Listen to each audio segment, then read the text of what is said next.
আসসালামু আলাইকুম প্রিয় দর্শক, অনেকের ঢেকুর উঠে ভাত যেটা এরকম করে। তো আমাদের একটা পেশেন্ট এসেছে, এই দিক তাকান, ওর এরকম হচ্ছে। দেখি এটা আমরা ইনস্ট্যান্ট কিভাবে বন্ধ করে সেটা আপনাদেরকে দেখাবো। এই যে হচ্ছে না, আবার দাও, ও আরেকটু অপেক্ষা করো।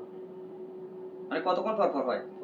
কিছুক্ষণ পর পরই। আচ্ছা, আমি এখন দেখবো তোমাকে, আমার একটা এই পলিথিনটা তোমার মাথায় এখানে দিব, হ্যাঁ দিব। দেওয়ার পরে তুমি যতক্ষণ পারো, নিঃশ্বাস যদি খুব কষ্ট হয় আমাকে বলবে, আমি এটা সরাই ফেলবো। নিঃশ্বাস এই পলিথিনে ছাড়বা, আবার পলিথিনে তুমি ফেলবা। কথা বুঝছো? এটা দেখে পরবর্তীতে মানে নিঃশ্বাসটা ওখানে ছাড়বা, আবার নিঃশ্বাসটা ওখান থেকে নিবে। ঠিক আছে?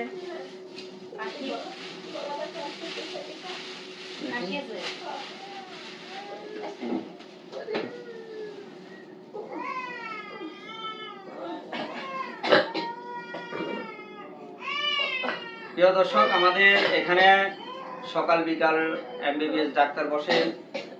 ফ্রি চিকিৎসা দিয়ে থাকেন। কেউ 50, 100 টাকা, 200 টাকা দিয়ে দিতে পারে, সামর্থ্য তাকে দিবে, না হলে ফ্রি চিকিৎসা। ম্যাডামের দিকে তাকান।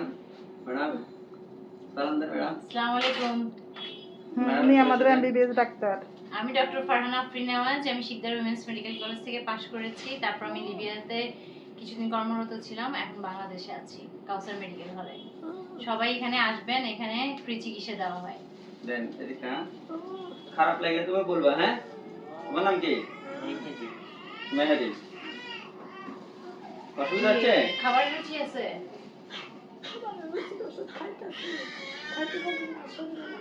ঘুম হয় ঠিক মতো? ঘুমি একটু কষ্ট লাগতেছে না সরে ফেলি? না না, আরো টাইম লাগবে। কিভাবে তুমি অক্সিজেন কোত্থেকে পাও? হ্যাঁ? অক্সিজেন তো পাইলে হবে না। না। আচ্ছা ঠিক আছে, এখন কয় মিনিট হয়েছে?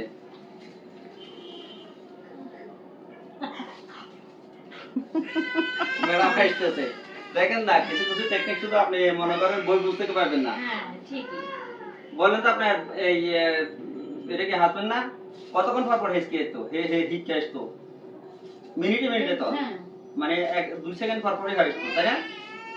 আচ্ছা, এখন আমরা এটা সরাই দেখি কতক্ষণ পর আসে দেখি। আমরা রাখেন মোবাইলটা। এটা একটা থেরাপি। হ্যাঁ, এখন দেখি কতক্ষণের ভিতরে হিটকে আসে। ঠিক আছে, এভাবে থাকো। লম্বার সময় আমরা দেখবো ওর আর হিটকে আসে কিনা।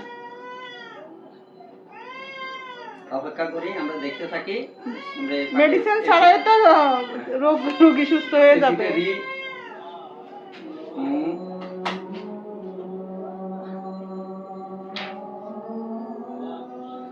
এতক্ষণের ভিতরে হিটকে ওর আসতো না? দেখা যাক, আর অপেক্ষা করি।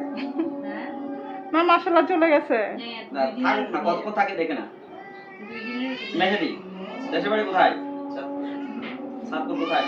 আপনার মেডিসিন ম্যাম ফ্রিতে করে দিছে। যা টাকা আসতেছে দোকানে মেডিসিনের টাকা, আগে স্যালারি ইনজেকশন যা দিছি 700-800 টাকা আসছে, সব ম্যাম দিবে। ওনার জন্য দোয়া করবেন, সাথে এই ভাইটার জন্য দোয়া করবেন, দোকান না। ঠিক আছে, যান, আল্লাহ হাফেজ। তো প্রিয় দর্শক, আমি কাউসার। আমরা ওর হিক্কাটা আসে কিনা সেটাও দেখি, পাশাপাশি 2-4টা কথা বলি। এখন দরজাটা বন্ধ করে দেন। এখন যে জ্বরটা আসতেছে, এটা মৌসুমারি এক ধরনের ভাইরাস। এটা অনেকের ডেঙ্গু হচ্ছে, বিশেষ করে ডেঙ্গু এবং চিকুনগুনিয়া।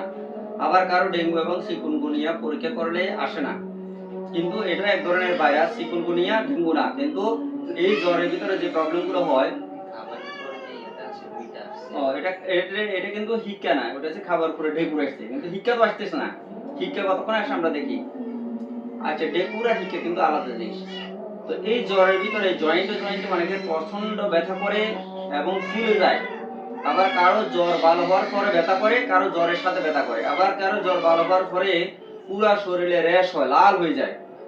তখন কি হয়, অনেকে স্টেরয়েড, অনেক সময় অনেক ওষুধপত্র খায়। তো এই ক্ষেত্রে আপনাদের একটা অ্যান্টিহিস্টামিন খাইতে পারেন ডাক্তারের পরামর্শে, আর আপনি প্যারাসিটামল খাবেন বাস। আর জিঙ্ক জাতীয় খাবার খাবেন, আর ভিটামিন সি জাতীয় যে খাবারগুলো আছে, মালটা, তারপরে পেয়ারা, কমলা, পেয়ারা, এগুলা খাবেন। ঠিক আছে? সেই জাতীয় ডিম খাবেন, স্যুপ জাতীয় খাবারগুলো খাবেন, মুরগির স্যুপ করে খাবেন। তো আর কি করবেন, যে অনেকে ব্যথা করে না, তখন আপনি গরম পানির সাথে, কুসুম গরম পানির সাথে লবণ মিক্স করিয়া কাপড় দিয়ে ভিজাইয়া পুরা শরীর মুছাই দিবেন। এতে করে কি হবে, গাটা মুছাই দিলে জ্বরটা কমে যাবে। জ্বর এখন 102 হয়, 3 হয়, কারো 104 হয়, এমনকি 500 পর্যন্ত হচ্ছে। তো ভয়ের কোনো কারণ নাই। তখন প্যারাসিটামল ডোজ দিতে পারেন। ডোজ দিলে অনেক সময় জ্বরটা কমে না, কিন্তু গা হাত মুছাই দিবেন।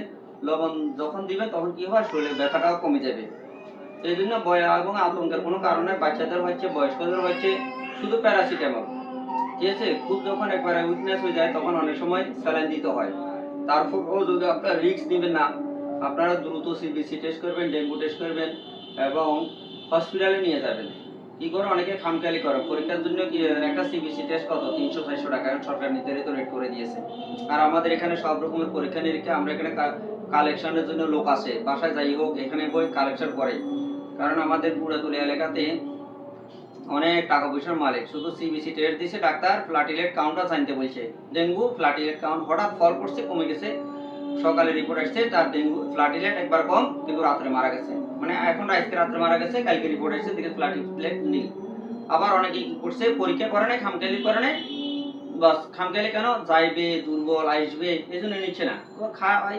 কিন্তু এই জন্য ডাক্তারদেরকে বলে দিতে হবে যে আপনার যেহেতু ডেঙ্গু হয়েছে, প্লাটিলেটটা যদি আপনি প্রতিদিন পরীক্ষা না করেন 200-300 টাকা দিয়ে, হঠাৎ যদি প্লাটিলেট একবার কমে যায়, তখন কি হয়, নাক দিয়ে রক্ত বাড়ে, দাঁত দিয়ে রক্ত বাড়ে, পুরো শরীরে লাল হয়ে যায়, দ্রুত মেডিকেলে নিয়ে যাবেন। এই কথাগুলো বলার জন্য অনেক সময় সরকার হসপিটালে সময় সুযোগ হয় না, প্রচুর পেশেন্ট থাকে। মানে একটা ডাক্তার দেখবে কয়জন, 20 জন 50 জন, সেখানে যে 100-150 সিরিয়াল। মানে ডাক্তারদের ধৈর্য যে আল্লাহ দিছে, পড়ালেখার ধৈর্য দিছে। তারপরে যে মানুষও তো অনেক সময় 1000 এক উপকার করবে, একটা যদি কোনো রকম মনে করেন উল্টাপাল্টা হয়, উল্টাপাল্টা ডাক্তার করে নাই, হয়তো তার হার্টের সমস্যা আছে, তাকে ইনজেকশন দিলে বাইসা যাবে, না হলে তো এমনি মারা যাবে। অন ইনজেকশন দিছে কেন, মারা গেছে, আর ডাক্তার মারি ফেলছে। আগে এটা পোস্টমর্টম করার আগে বলবে যে ডাক্তার মারি ফেলছে, পোস্টমর্টম করে দেখার সুযোগ দিবেন। আমাদের বাঙালিদের এরকম চরিত্র, ডাক্তারদের টাকা পয়সা ইনকাম করে বুড়া বয়সে অল্প কিছু, তাও যে পরিমাণ মেধা পরিশ্রম করে, এটা অন্য লাইনে গেলে আরো বেশি ইনকাম করতে পারে। তারপর সম্মান নাই, শ্রদ্ধা নাই। ইন্ডিয়াতে যাইয়ে লক্ষ টাকা পুরো খরচ করে, আবার সমস্যা নিয়ে আসে। ফাইলসের একটা লোক অপারেশন করে এসে ইন্ডিয়াতে, বড় এক স্বনামধন্য হসপিটাল, 2.5 লাখ টাকা খরচ করছে, পরে আবার সমস্যা হয়েছে, আবার গেছে। ড্রেসিং তো কি বাংলাদেশ কি বারবার করতে পারবে, আর 5 লাখ টাকা খরচ হচ্ছে, তখন কোনো অভিযোগ নাই। তারাও কি করে, এখনো ভালো হয় নাই তো। এখনো ভালো হয় না। না, ওই যে উনার ছেলে ড্রেসিং করছে, যে উনার ছেলে একটা ইন্ডিয়া, লন্ডন, আর একটা উনিও একটা প্রফেসর। তো ইন্ডিয়াতে কি হয়েছে, মানে বাড়ির গরু গাড়ার ঘাস খায় না। বাংলাদেশে ভালো ভালো কার্ডিওলজি ডাক্তার আছে, চিন্তাও করতে পারবেন না, জেনারেল সার্জন আছে, বড় বড় ডাক্তার আছে।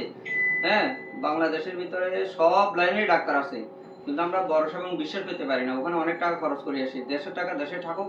আপনাদের যদি কোনো ডাক্তার প্রয়োজন হয়, কোনো সমস্যা হয়, কোনো যে কোনো বিষয়ে মেডিকেল হেল্প, আমরা ইনশাআল্লাহ আমাদের হোয়াটসঅ্যাপে যোগাযোগ করবেন। আমরা আপনাদেরকে সর্বোচ্চ যে সেবাটা, যেটা ইন্ডিয়া থেকে ভালো পাবেন, বেটার, টাকাও কম লাগবে, ফিডব্যাকও নিতে পারবেন ডাক্তারের সাথে। ইন্ডিয়াতে গিয়ে যাবেন, আবার ফিডব্যাক দেওয়ার জন্য আসতে পারবেন, ড্রেসিং করার জন্য বারবার ইন্ডিয়া যেতে পারবেন না। তো এখানে আপনারা সেই বাংলাদেশের সার্ভিসগুলো আছে, কিন্তু অনেক সময় কি হয়, আমাদের সঠিক ইনফরমেশন এবং সঠিক হয়তো আত্মীয় স্বজন বা এই লাইনে না থাকার কারণে আমরা কি করি, হ্যারাসমেন্ট হই বা দালালের খপ্পরে পড়ি।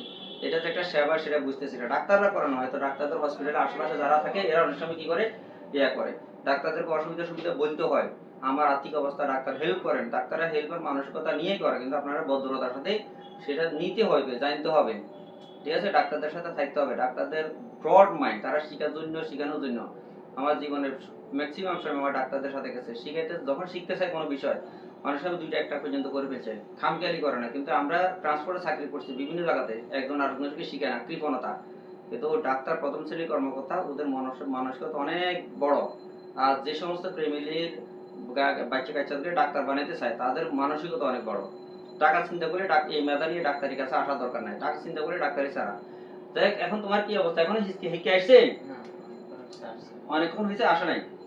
তো তাহলে আমরা আর একটু দেখবো, আমরা অনেকে হিক্কা নিয়ে অনেক কষ্ট পাচ্ছি। আচ্ছা ম্যাডাম বলেন তো, আপনি আসছেন তখন হিক্কা দিচ্ছি না? হ্যাঁ, হিক্কা দিচ্ছে, এখন তো হিক্কা এখন দেন। এখন কি এটা ওর চলে গেছে? হ্যাঁ চলে গেছে, দেখেন এখন কি অদ্ভুত, এত কোনো ওষুধ লাগবে না।